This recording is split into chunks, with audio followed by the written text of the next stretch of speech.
দেখুন বন্ধুরা, বুড়ি সিদ্ধ দিচ্ছি। আজকে একটু বুড়ি রান্না করবো। সিদ্ধ দিয়ে পরে কুটে নিব। হলুদ দিয়ে দিয়েছি একটু।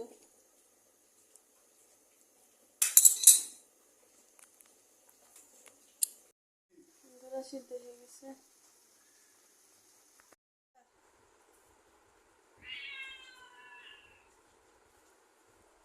বুড়িটা কাটতে নিতেছি এভাবে।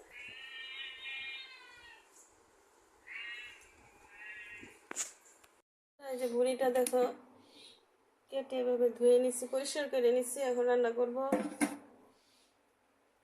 যেদিন বুড়ি রান্না করি ওদিন একটু ভাত বেশি লাগে সবারই, আমার মনে হয়। আমাদের তো যেদিন বুড়ি রান্না করি ওদিন ভাতটা একটু বেশি লাগে। তেল গরম হয়ে গেছে, ছোটো করে পেঁয়াজ দিয়ে দিলাম। এখানে পেঁয়াজ, রসুন, কাঁচামরিচ ছোটো করে নিছি।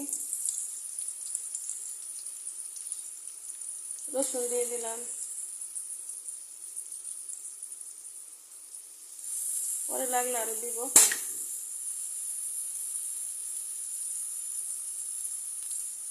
আদা,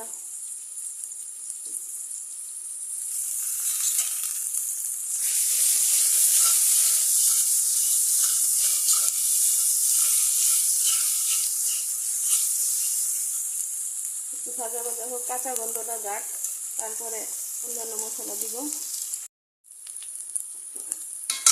পানি দিয়ে দিই।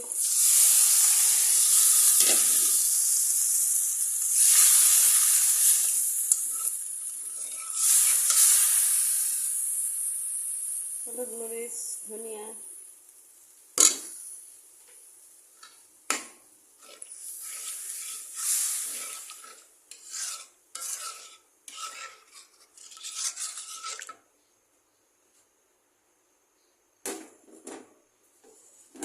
লবণ,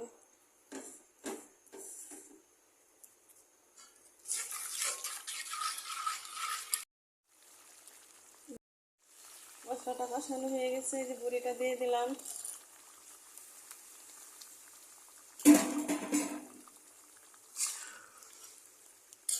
হাফ সিদ্ধ করা, তারপরে বুড়ি হইতে অনেক সময় লাগে। আপনি যতই সিদ্ধ করেন বুড়ি হইতে কিন্তু মোটামুটি একটু সময় নেয়।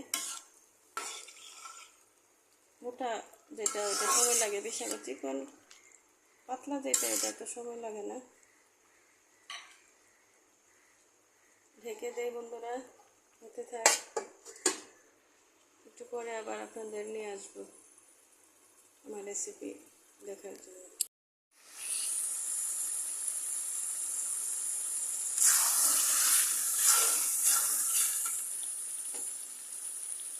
তেজপাতা, পেঁয়াজ ছিল, পেঁয়াজ দিলাম। এখানে জিরা আর গরম মশলার গুঁড়া আছে বন্ধুরা, দিয়ে দিই।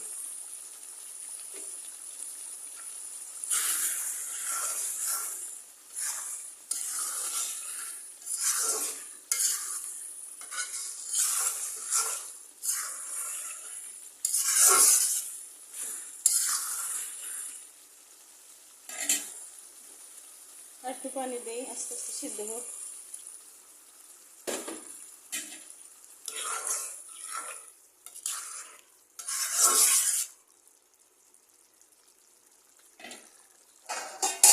আবার একটু ঢেকে দিই।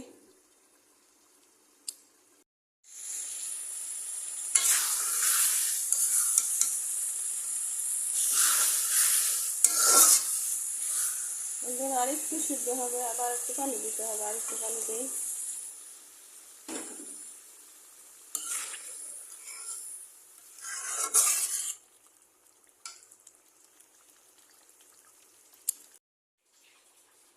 খাওয়ার জন্য একদম বেড়ে নিচ্ছি বাটিতে।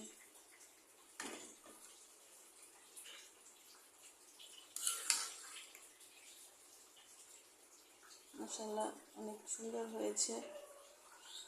খেতে মনে হয় মজা লাগবে।